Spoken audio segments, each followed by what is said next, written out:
In this video, I'm going to show you how to access courses so that you can see what is happening inside of the courses that your teachers are teaching.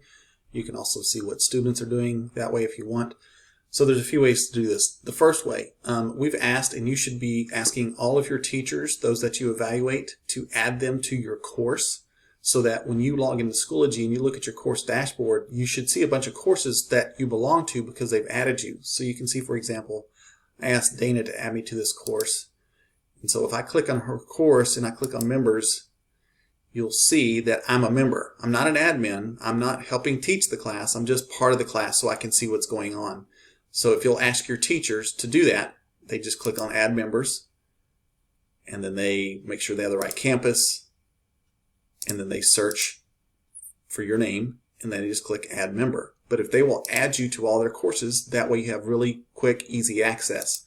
So back on my home page as a principal, all these courses I already belong to, so I can click in and go see the courses that way. So that's one great way to do it. Probably the easiest way, I think, because of this dashboard. Another way that you can see all of the courses and your teachers, if you click on your groups, if you go to, here's high school faculty group, if I click into that group, you look at the members over here.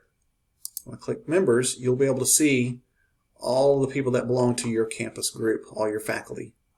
So once you see their name, then you can click into that course that way. So I'm going to do Dana again because I belong to her, one of her courses. So when I click on Dana, I can see all of her courses over here that she's teaching.